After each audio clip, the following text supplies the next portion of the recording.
Ya. Muy bien, adelante. Eh, todos sabemos que la vida es complicada, ¿sí alcanzan a ver? Nos eches la mano, este, Osvaldo, o quien guste, o Anita, quien guste. Si quiere yo, profe. Bien, adelante.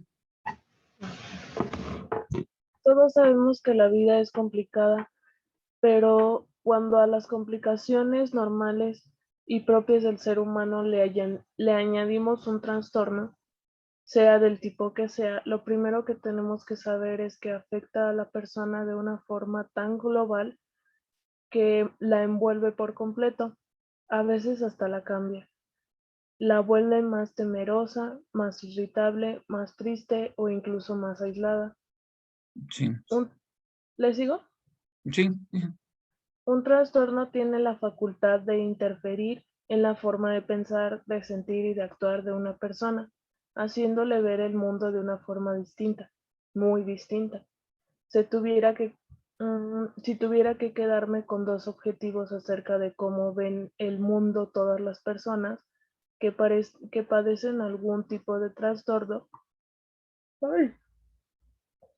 Diría que lo ven más hostil y más amenazante. Y además, como aquello que tenemos nos parece más probable que suceda, encima le hace estar en alerta de forma continua. Si quieres, déjame nada más hacer esa aclaración. En general, cualquier trastorno, sea del primer grupo neurosis, del segundo grupo psicosis o del tercer grupo que se les llama trastornos de la personalidad, llamados psicopatías, hacen que los sujetos vean un mundo más hostil del que realmente es. Les pongo un ejemplo rápido. ¿Se acuerdan que les había dicho que Freud había distinguido entre psiconeurosis y neurosis actuales? Cuando brincaban los 5 años, ya no eran neurosis, psiconeurosis, sino neurosis actuales, porque las provocaba un trauma. O sea, un trauma puede provocar una neurosis, pero eso es después de los 5 años. Antes de los 5 es una psiconeurosis causada por una vivencia que no se logró superar como un complejo de Edipo. Pero yo me acuerdo que cuando tenía 16 años, me prestaron el coche de la familia y lo choqué. Pero afortunadamente no me pasó nada.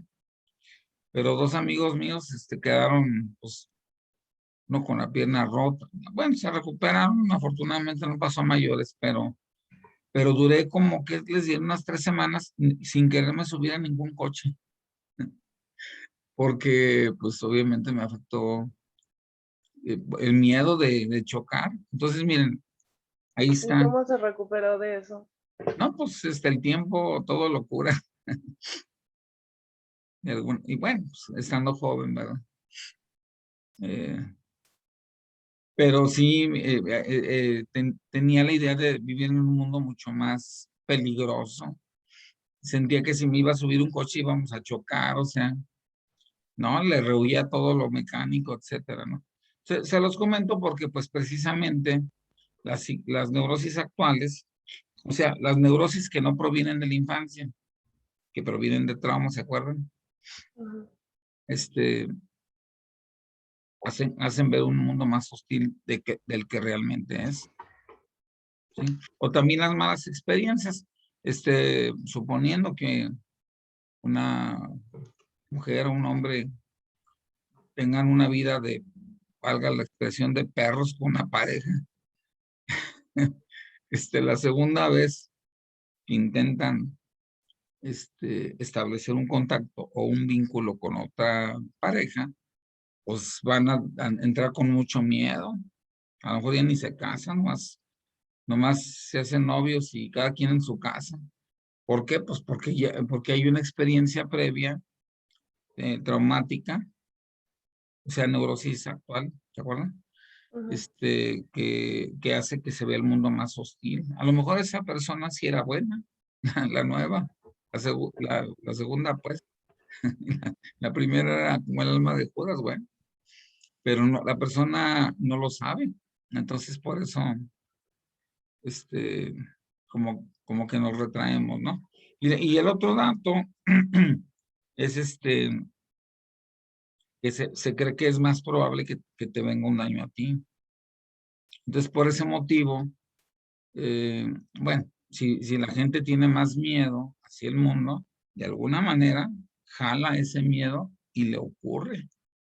O sea, se le llama en psicología profecía autocumplidora. O sea, tú profetizas que te va a pasar algo malo y te pasa. Bueno, ¿qué más? Si quiere otra persona ayudarnos o si, si te cansaste ya, Anita, o como gustes. Adelante. ¿Sigo yo? Sí, pues me parece que no hay, los demás no hablaron. Adelante. Ok. Mm, la vida cambia para el paciente y para todos los que lo rodean. El grado de intensidad, de duración de las áreas afectadas es importante a la hora de estudiar y cometer Estoy subiéndole, ¿eh? y comprender la psicología del paciente. Pero sí hay algo que nos queda claro a los profesionales que nos dedicamos a la psicología, es que cuando duele vivir, duele todo. Por eso conocemos bien cada esquina, cada curva, cada giro inesperado que pueda hacer disminuir ese dolor para fundamental. Ese dolor es fundamental para el futuro profesional.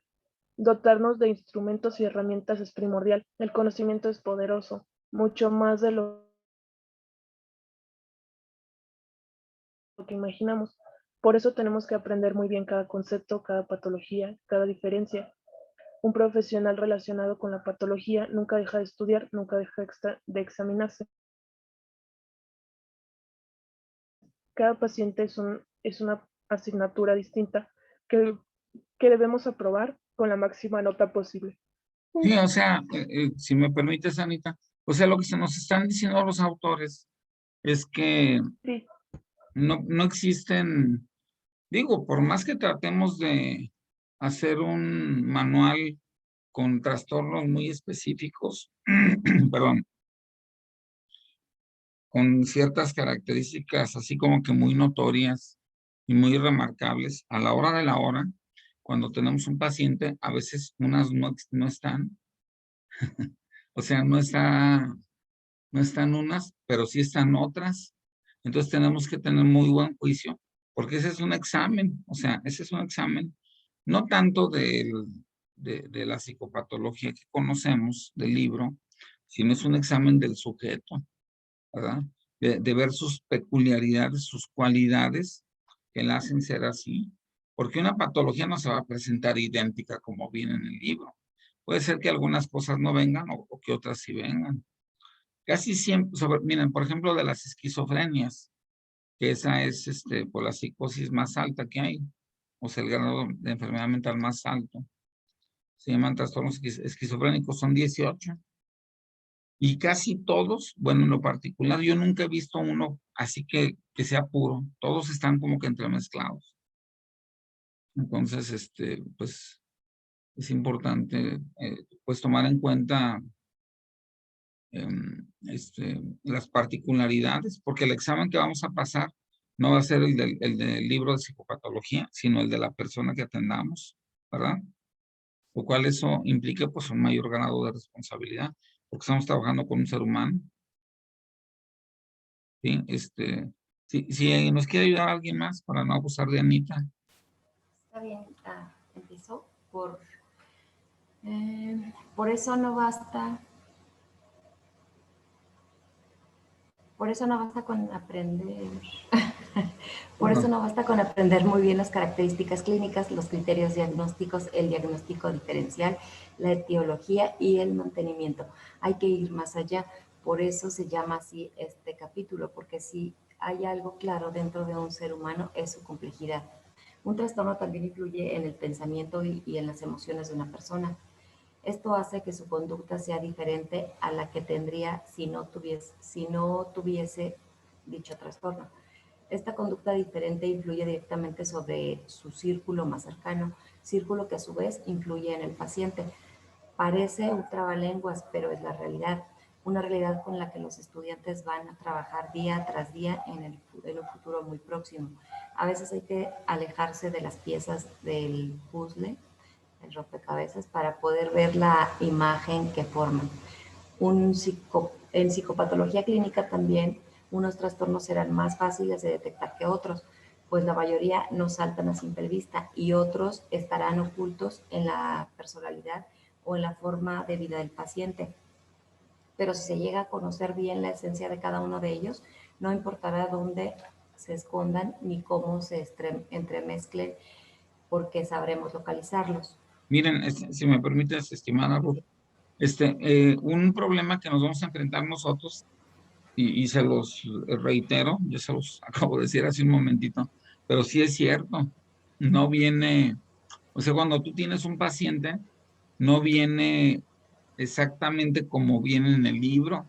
O sea, vamos a suponer de que hay un bipolar, ¿verdad? Que ya vimos, y que inclusive invertimos 2 clases, ¿se acuerdan?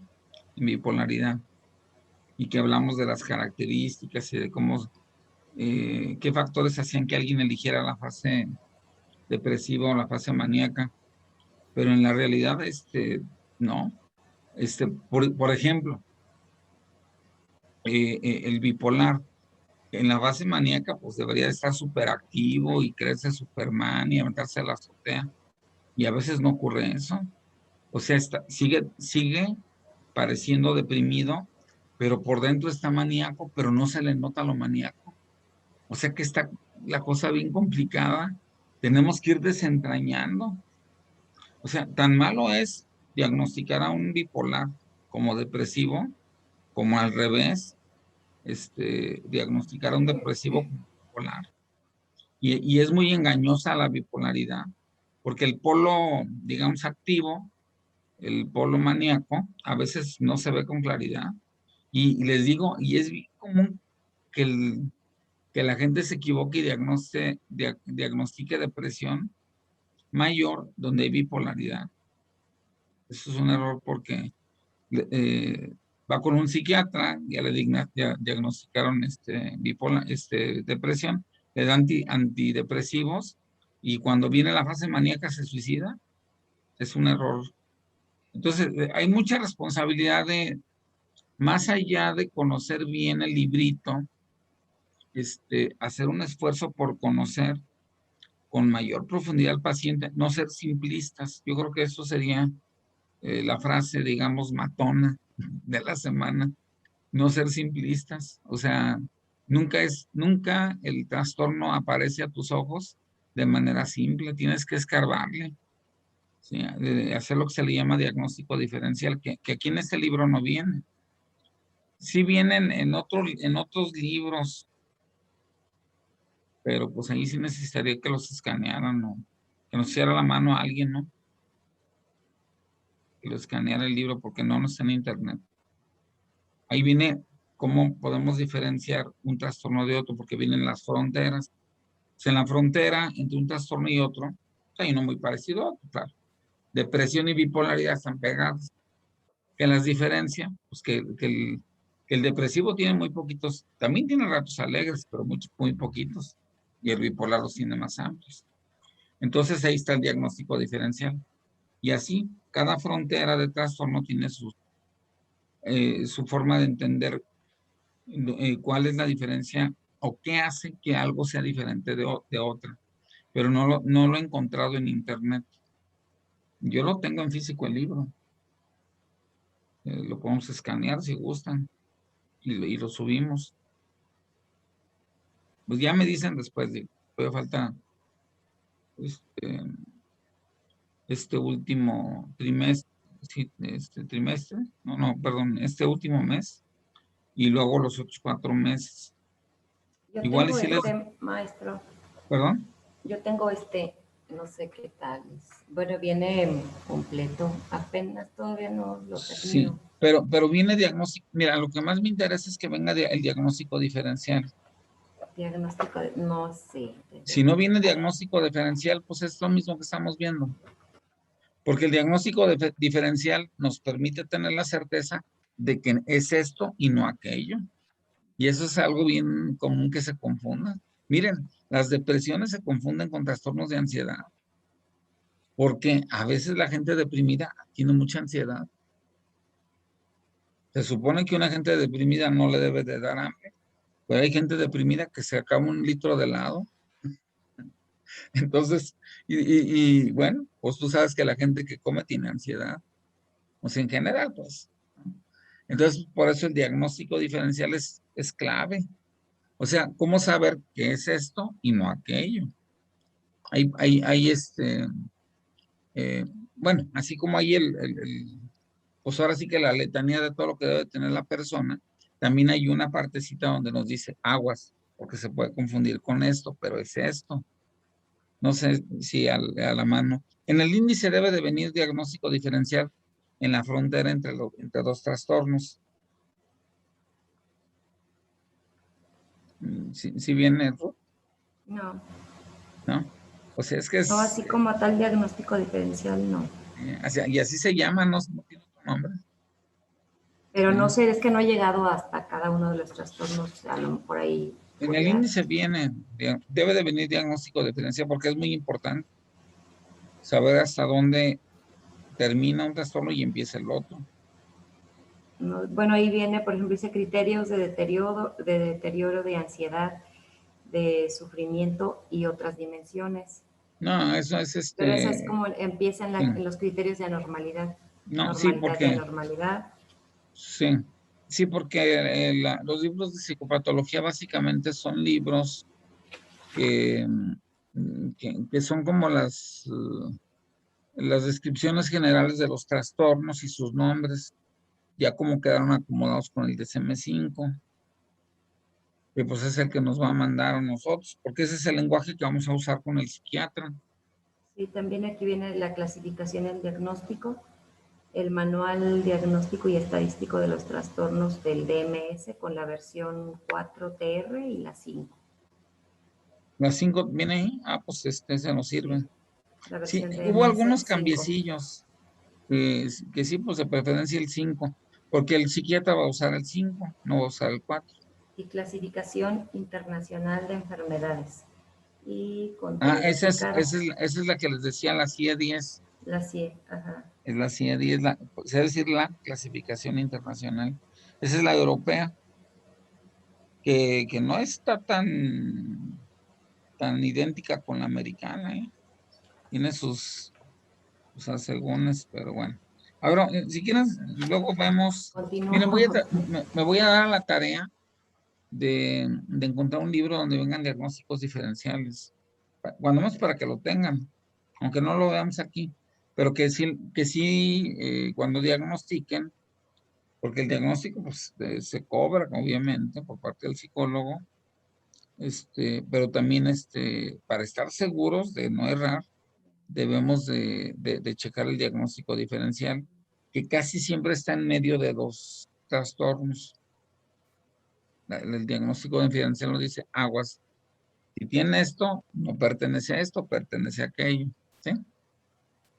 Miren, la depresión y la ansiedad se pueden traslapar. O sea, una persona deprimida puede estar muy ansiosa y tú puedes creer que tiene ansiedad y tiene depresión. Se traslapan. eh, y no se diga más adelante de toda la gama de trastornos. No hemos visto tantos, de hecho. Los más importantes, sí. Ansiedad y depresión, son como el 17% de trastornos, más o menos. Y es 10% de ansiedad y como 7 de depresión más bipolaridad, como 17%. Es la gran mayoría. Porque ya después ya son unos por ciento, bipolaridad 1%, esquizofrenia es 1% también. Este, ¿Qué más? ¿Qué más les había dicho? Ah, el psicópata 3%. Entonces ya miren, ya van 19. Luego con los psicópatas 22. Y la mujer psicópata es 1%. ¿Sí? Ya serían 23%. Y luego, bueno, pues más o menos ya ahí se están englobando la gran mayoría. Nos faltaría el trastorno delirante. Ese no llega al 1%, es mucho menor, es como un 0.3 más o menos.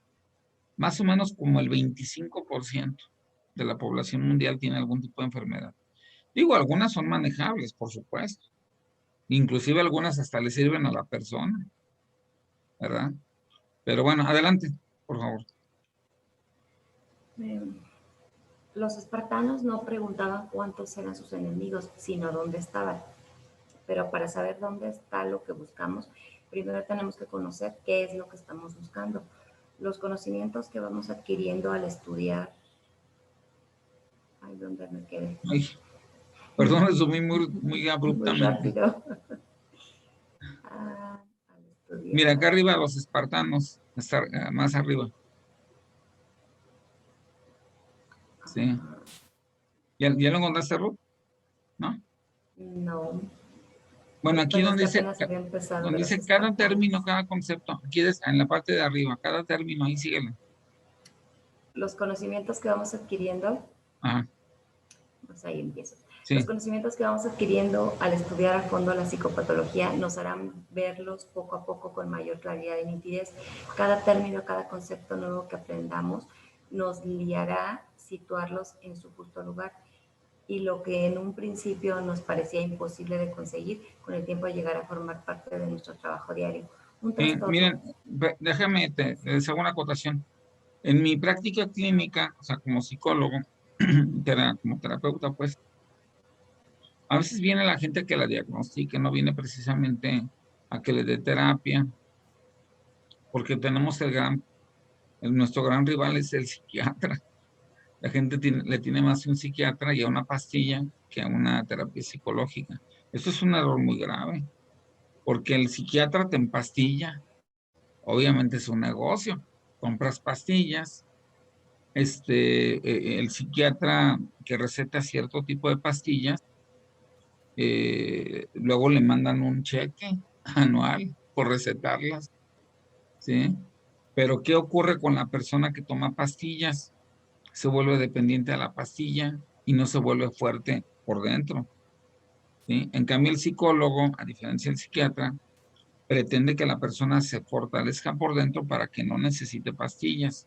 Pero bueno, hay casos en que por fuerza se requieren la intervención de los dos, el psicólogo y del psiquiatra. Ejemplo, un suicida, pues por muy bonito que le hable el psicólogo, si se quiere matar, se va a matar. Entonces, ¿qué vamos a hacer ahí? Pues hacemos lo que se le llama un enfoque interdisciplinario, que el psiquiatra le dé una pastilla que se llama sedante para que se le quite las ganas de matarse y luego ya se le da tratamiento psicológico, ¿verdad? Y así hay casos en ese sentido, ¿no? O también las esquizofrenias que se les llaman episódicas, que no duran mucho. Se necesita medicar a la persona mientras le dura el brote psicótico, bueno, esquizofrénico, y ya después la toma un psicólogo para que pues, se vaya regulando, ¿no?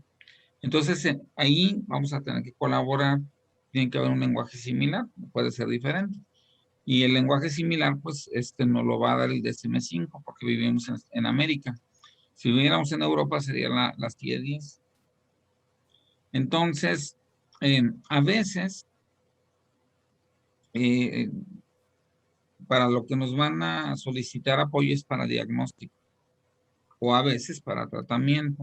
Entonces, tenemos que, pues ahora sí que saberle a las dos cosas bien. O sea, no se puede dar tratamiento si no se diagnostica.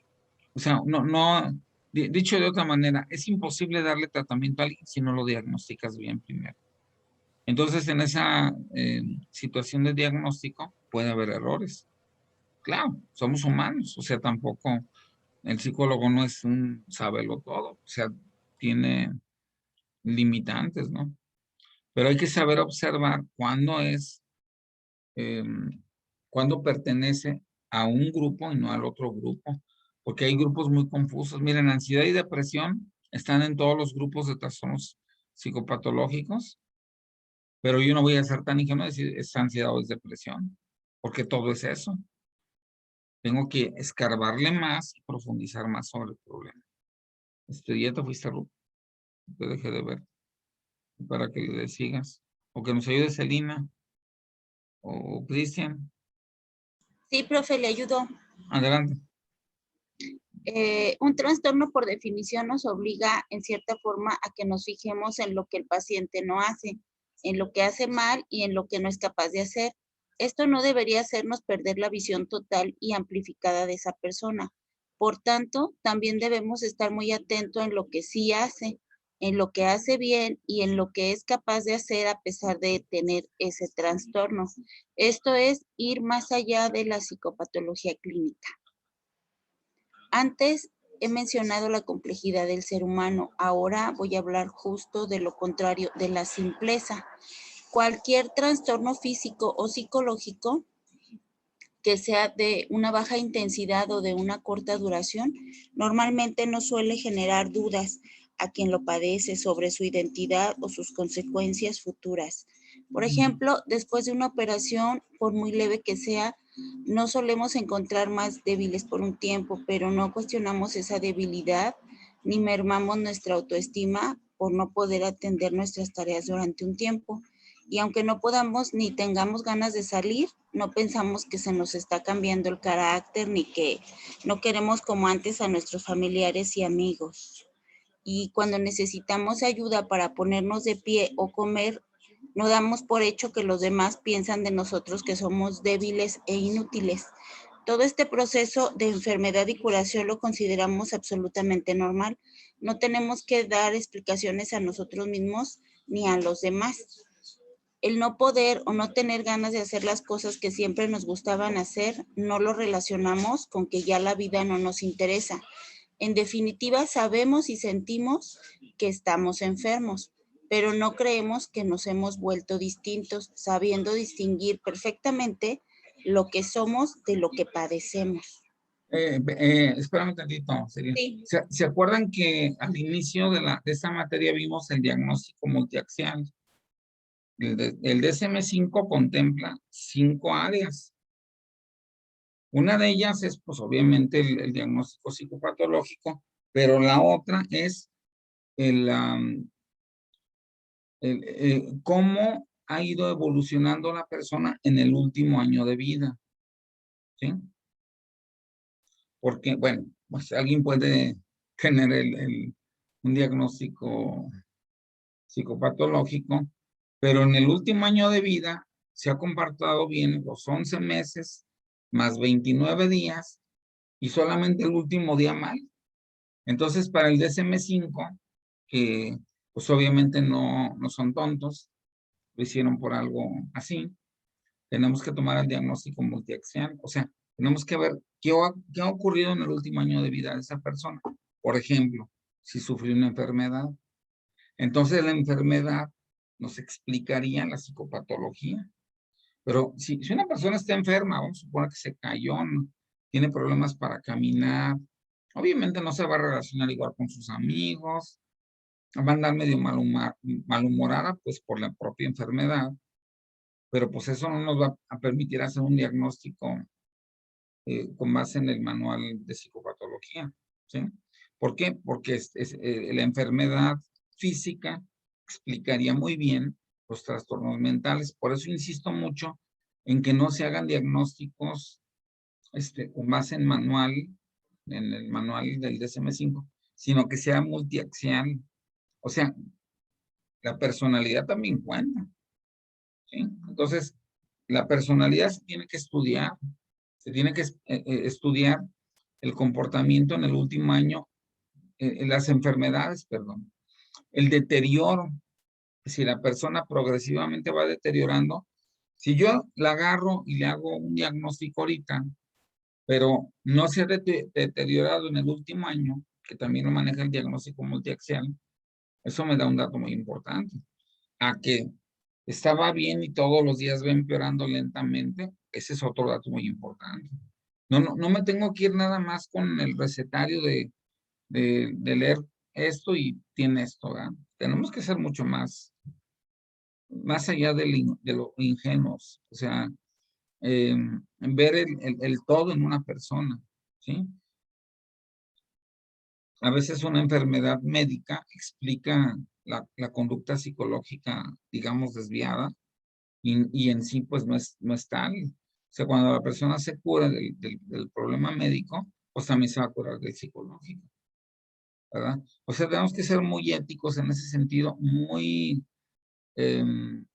digo, el propio DSM-5 no te indica cuándo sí, cuándo no. Tú tienes que tomar tu criterio. Entonces, pues hay cosas muy obvias, ¿no? Sufrí un accidente, que tiene miedo a los coches, así como yo comprenderé en esa época. O sí, no es que tenga fobia a los coches, es que me quedé traumatizado por el choque, ¿verdad? Entonces, bueno, por poner un ejemplo, digo que también pudiera ser que fobia a los coches, o sea, no se va a descartar nada más por un hecho, o sea, hay que estudiar más. O sea, realmente un ser humano es tan complejo que se tiene que estudiar mucho más al ser humano que el manual diagnóstico, porque los manuales diagnósticos, digo, son útiles, te permiten entender mejor qué pasa con alguien, pero no son, ¿cómo se dice eso? Y que no se equivocan, tiene un nombre, no son, ahí, ¿cómo se dice? No son infalibles, ¿sí? Entonces, bueno, ¿qué más? Eh, Les digo, en esto somos bastante simples. sí, Si tengo una enfermedad física, soy normal, y si tengo una enfermedad psicológica, soy raro. ok, Más abajo. ya. Ya está hasta arriba. Ajá, por más casos que conozcamos, por más información que tengamos a través de los medios de comunicación o de internet, todavía sigo escuchando las mismas preguntas. ¿Esto se me quitará? ¿Volveré a ser el mismo? ¿Me veré loco? ¿Soy débil? A veces, para contestar estas y otras cuestiones relacionadas con el dolor psicológico, apelar al principio de incertidumbre funciona. Para cualquier ser humano, convivir con la incertidumbre es incómodo. Necesitamos de alguna manera controlar lo incontrolable. La preocupación es precisamente eso, una forma de control. Por tanto, es normal preguntarse lo que te preguntas ahora mismo. Esta frase es sorprendente en cuanto a su eficacia. Tiene un efecto calmante que me llama poderosamente la atención. La expongo aquí para que el que quiera la utilice en cualquier contexto, pues precisamente sirve para eso, para cualquier contexto. Quizá porque la preocupación es el hilo conductor que une a todos los trastornos conocidos. El paciente se preocupa por sus cosas y si no lo hace, él lo hará alguien de su entorno. Como algunos estudiantes siempre andan preocupados por las cuestiones u otras, quiero mostrarles el siguiente párrafo del libro La conquista de la felicidad de Bertrand Russell. La mayoría de los hombres y las mujeres son incapaces de controlar sus pensamientos. No pueden dejar de pensar en cosas preocupantes en momentos en que no se puede hacer nada al respecto. Se llevan los problemas a la cama cuando deberían descansar y cobrar nuevas fuerzas para afrontar los problemas de mañana. No paran de darle vueltas a la cabeza cuando en ese momento no pueden hacer nada. El sabio solo piensa en sus problemas cuando tiene que hacerlo. El resto del tiempo piensa en otras cosas, o si es de noche no piensa en nada. Pensar sobre qué hacer y no hacer con un paciente futuro mientras se está estudiando psicopatología no sirve de mucho. Es mejor concentrar el máximo esfuerzo en aprender. Y miren, bueno, si tienen una oportunidad de comprar este librito, se llama La conquista de la felicidad. Yo lo leí pues muy joven, pues ya llovió, como dicen por ahí. Pero está padrísimo este libro de La conquista de la felicidad, porque Bertrand Russell divide en la mitad de las causas que nos hacen felices y la otra mitad de las que nos hacen infelices. Y precisamente en las otras, en las que nos hacen infelices, da remedios o da soluciones. que pues para él no son de tipos patológicas, sino son de tipo actitudinal, porque acuérdense que el ser humano tiene, o sea, la conducta de un ser humano se explica por la constitución, o sea, la constitucionalidad, cómo estás constituido, ¿no? Por la motivación, qué tan motivado estés, ¿verdad? Y la actitud, que sería lo actitudinal, o sea, a veces tenemos una actitud, ¿cómo se dice? Sí, de que no podemos salir adelante. Y mucha gente se encierra en esa actitud y pues no sale. Ahora sí que se le cumple la fantasía de no salir adelante. Pero cuando la gente es optimista, todas esas causas de infelicidad que podrían ser patológicas se empiezan a curar. O sea, a veces el optimismo es, y de hecho lo llegó a decir Freud, ¿no? No crean que me lo saqué de la manga. Dijo Freud que a veces, en uno de sus libros, la cura era suficiente con decir algunas palabras de aliento a alguien y dotarlo de optimismo. Si, por ejemplo, alguien piensa que no va a lograr un trabajo, que no le va a hacer caso a la chica de sus sueños, pero tú le dices, no, pues tú insístele, pues total, despegado estaba, a ver si te pega, ¿no? Y bueno, la dotas de optimismo, insiste y le pega, pues va a estar bien, ¿no? Que viviendo con... ya nos queda menos de un minuto. Bueno, ya nos va a sacar ahorita Zoom. ¿Algún comentario? ¿Alguna duda? Hasta ahorita no, profe, todo bien. Sí, bueno, órale pues. Cualquier cosa, a ver si tenemos más de una sesión el miércoles, ¿sí? Sí, profe, Y ya gracias. les empiezo a dejar tarea también. Ok, gracias. Bueno, pues un abrazo, con respeto y cariño, y que tengan muy feliz día. Gracias, Gracias, profe. profe. Igual, lo vemos el miércoles. Y sí, hasta entonces, gracias. Profe, Sí. le mandé un mensaje por WhatsApp, no sé si al rato pueda platicar con usted. Sí, con todo gusto. Gracias.